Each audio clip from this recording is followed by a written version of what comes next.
What's good, everybody? Good evening. It is Wednesday, March 22nd, 9:58 p.m. here in beautiful Corvallis, Oregon, and you're here with your host, Young Mo, Mateo Almost, whatever you want to call me, man, whatever floats your boat.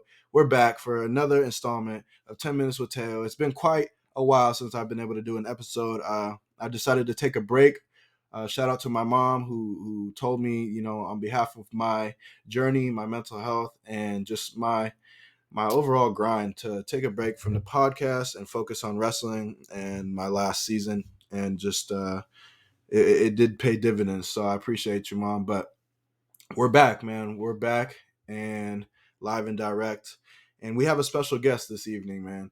This guy needs no introduction, but I'm going to introduce him. He is my brother, one of my closest friends, my teammate, my roommate. But he's also a Division I NCAA wrestling All American, 5 going on 6-year starter at Oregon State University. He's a Pac-12 champion, man, all around great guy, and he just got accepted to grad school, man, master's program. So yeah, my man Brandon Kaylor, BK, say what's up to the people, man. What's up to the people? Yeah, man. I wanted to get this guy on here because we've been close all these years. He's a funny guy. He's an amazing wrestler, and he's just, man, he's a character. And he always has the best storytelling ability. So, this just a couple weeks ago down in Palo Alto, California, we won a Pac-12 title as a team. We brought it back to Corvallis here at Oregon State University, and that hasn't been done since 2016. So that was a special moment for us. And me and him both won individual titles, him at 125 and me at 174. So that was just an awesome experience. But Brandon, we'll go straight into the Pac-12 experience as a whole. Tell me about your mentality, like going into the tournament. Tell me about what it was like for you as an individual.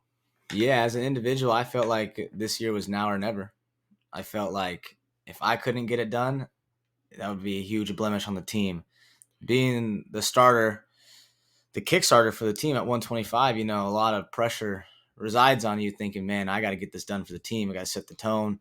I'm like the spark. So I figured if I can't beat this guy in the finals, then who knows what's going to happen. You've seen it at Nationals last year. You win that one match, the ball gets rolling, momentum goes, and everything shifts, and you can't stop it. That's pretty good. That's pretty dope, man. So you wrestled Brandon Courtney, who's, he is somebody you've wrestled many times before, and you've yet to beat him up until that Pac-12 final. And he's a highly formidable opponent. I hope I use that word right, but he's highly ranked. He's got a lot of accolades. He's a multiple-time All-American. He's a multiple-time Pac-12 champion, and a very tough wrestler. But you were able to come out victorious. What was your mentality going into that finals match, just in front of everybody and going up against somebody you have yet to beat? Yeah, my mentality was it was due. It was due. It was long overdue for me just to get over that hump and beat him. He is, I think, a 4-time All-American, 3-time Pac-12 champ. Thanks to me, couldn't be that 4-timer. Sucks. But it was exciting. It was probably top 2 moments of my career so far. It was just being able to get over that hump and prove that I belong, especially against him. I think I was 0-5 against him.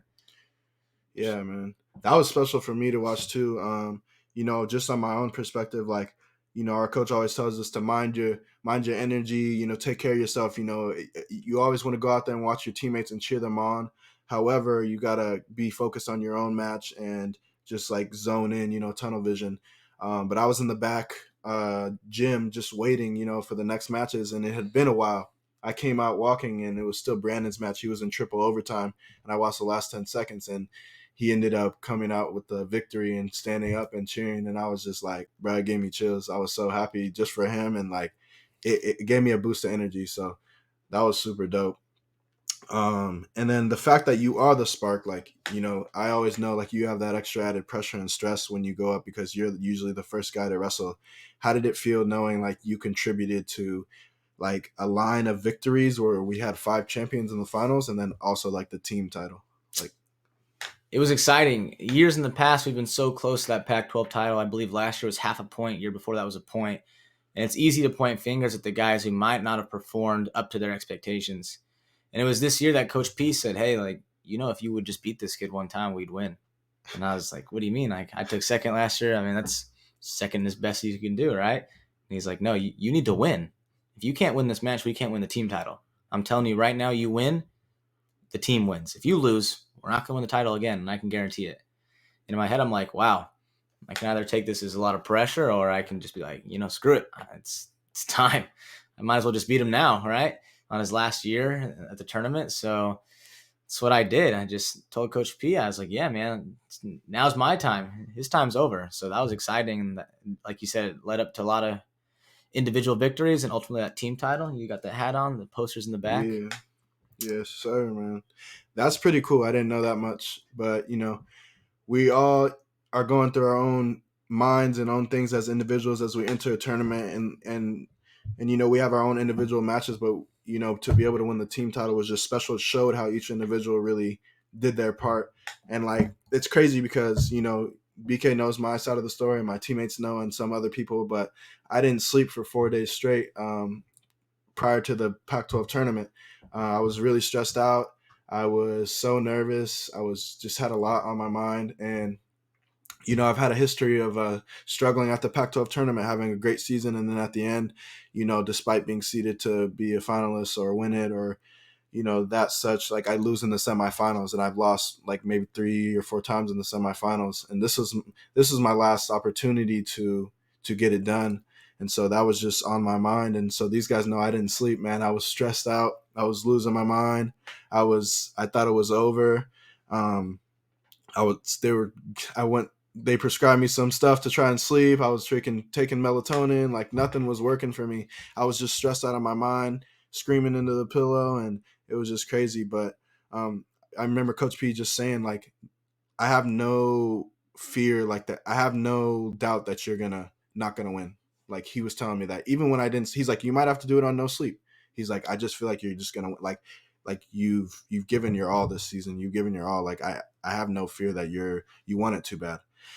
And I was just like, dang. Like, obviously I was like, I was not feeling confident because I wasn't getting sleep. I feel like I wasn't recovering, wasn't resting.